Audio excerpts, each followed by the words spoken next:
This video will be a youth athlete training guide.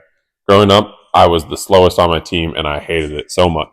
I took it into my own hands, working hard to do any strength training and drills that I knew, trying to improve my speed, and I did make some progress, but it left me with a lot of imbalances and weak points in my body. Then I ended up with a lot of injuries that set me back, and then I was known as the injured kid, which I disliked even more.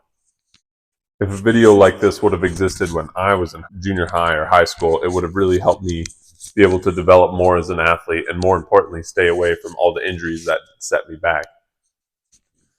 This video isn't meant to tell you what you have to think or even what you have to do. It's just information that you can use as you please, and it's information that has helped me get out of a lot of my injuries and has helped me get other people more athletic working with them, and it has helped so many people using the ATG system to get out of pain and injury and to greater levels of ability. If you have a way of training that works well for you and it's completely different from this and it gives you results and you're happy with it, then by all means keep doing that, and I'm happy for you that you found something that worked. But if you're anything like me, I was stuck and the things that I was doing were not working for me, and I think that this information could help someone else who is in a similar situation, stuck with injury or just not making the progress that they want to. So I hope this video helps. Step one of this process is going backwards.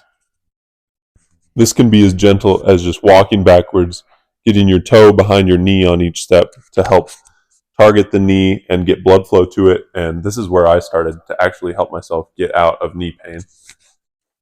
Then progressing to backwards on a turned off treadmill, working against the resistance. And then, if you have access, progressing to using a sled with weight on it over time. So many young athletes have knee pain, which is why I included the backwards walking, treadmill, and sled. Those were the things that got my own knees feeling good enough to finally be able to go downstairs again without having any pain, which might not seem significant to some, but for people who struggle with knee pain, you'll know that that's a big deal. And even if you don't have knee pain, the backwards walking, treadmill, and sled is just great for developing strength in the knees and more protection and strength for your sport. Then we start by training the lower leg. The lower leg is the foundation of your body, and all the movements and things that you do in sport are going to be going through your lower leg and ankle and foot. By doing full range of motion calf raises, both with a straight leg and bent knee to develop both calf muscles, you can develop elite ankle flexibility and strength. However, just as important as training the calf muscle, you also have to train the other side of the leg, which is a muscle called the tibialis.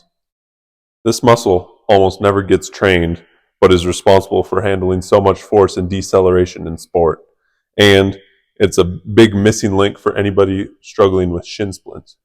You can work this muscle by doing wall tibialis raises, as I just showed, or you can use a kettlebell, or you could use a tib bar to add even more weight and add to the strength that you're going to be getting in your tibialis.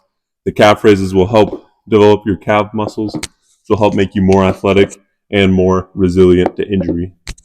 Then, moving up to the knee joint, you want strength and protection on both sides.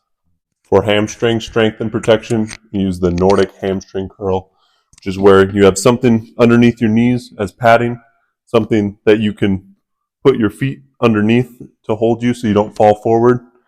And then this is a Nordic bench, which is very useful, but I'll give you some examples where you don't really need something like this, just anything you can get your feet under. And then you're just using the strength of your hamstrings to lower down, touch, and come back up. And you can start at something as big as a height like this, work your way down to doing lower and lower.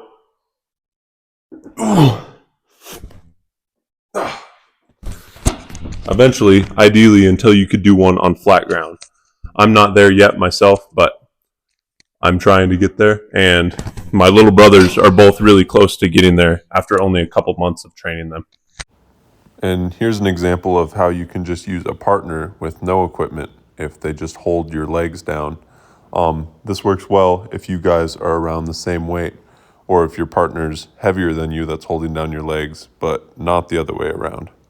Then to work the front of the knee, recommend full range of motion squats, full knee bend, holding that bottom position, shooting up to the top.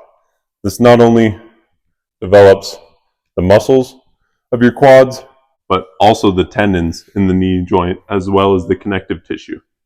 But for some athletes, starting with weight just might be too much, especially if they're struggling with knee pain. So starting with something to give you some assistance and work pain-free in the knee joint and go for a muscle burn instead. Then, once you progress these and they start to feel good, then you can progress to just body weight squats. And then once those continue to feel good and you're ready to go up, then you can start adding weight. So this gives any athlete, no matter how bad their knees are, a road to get out of knee pain and to greater levels of knee protection and strength. And you don't even need, you can use a slant board or some slant blocks. Those are helpful and help with a little stability, but you honestly don't even need it.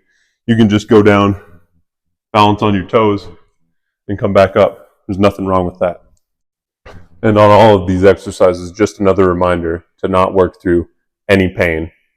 Moving up, you have to train your hip flexors, which is the muscle responsible for picking up your leg. The biggest difference between Olympic sprinters and regular everyday people is the size and strength of their hip flexors. If you're an athlete that has slow feet, then it's likely just a weakness in hip flexor, the muscle that is picking up your foot. You can train your hip flexors by attaching a weight to your ankle and then driving up your knee. You can also train your hip flexors by doing hanging leg raises.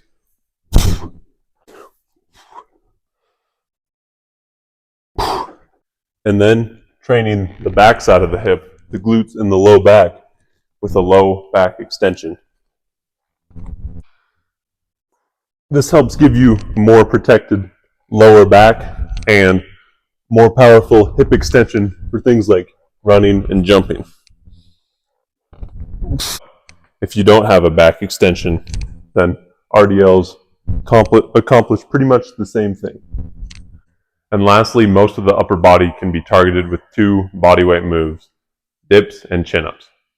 Dips train the front of your shoulders, your chest, and your triceps. And you can see how a dip is similar to something like an arm swing for a vertical jump, which helps propel you upward, or something like arm drive for a 100-meter sprinter. And trying to get a full range of motion on your dips, where you get your shoulders below your elbows.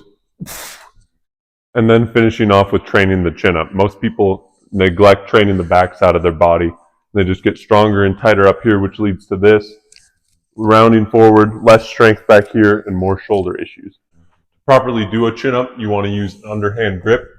You can use a band for assistance if you need, or you can just start by jumping up to the top and then just fighting on the way down. But to do full reps, you want to raise, pull, and try to fight to get your chest to the bar. So I think training can be really simple. Just some sort of backwards, whether that's backwards walking or treadmill or sled. Then training the calf, training the tibialis, training the hamstring, the quad, the glutes and low back, hip flexor, and then chest, front of the shoulders, and backside of your upper body as well, with dips and chin-ups. I think that is just common sense that you should be training the back and the front of the ankle joint, back and the front muscles of the knee joint, back in front of the hip, and then the back and front of the upper body. Getting strong in these exercises should help you get noticeably more athletic and help keep you protected and more resistant to injury. So there's a simple list of exercises that would have helped me out a lot when I was younger, just with getting more athletic and staying away from injuries, so I hope they can help you too. I'm not claiming that these are the only exercises you might need. For example, if you're a football player, then some sort of like a little bit more upper body or neck training to help prevent concussions might be a good idea. If you're a throwing athlete or a volleyball player or something, doing a lot of forward motion, forward swinging, then doing some sort of external rotation work should help improve your throwing power and help your shoulder health. But I think the exercises that I covered in this video should give you a pretty good base and should give most athletes a pretty good base to work with. So if you want some help starting out or you have any questions, you can leave a comment on this video or you can message me at MickO'Connor_ATG on Instagram and I'd be happy to help you out.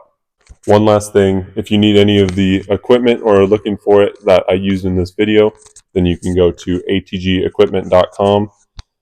If you get it off Amazon or something like that, that's totally fine too. But I think that for the price and quality of the equipment, that ATG equipment is just one of the best and works the best for me. And if you use code MOATG at checkout, then you can get 10% off your order. So thank you guys for watching.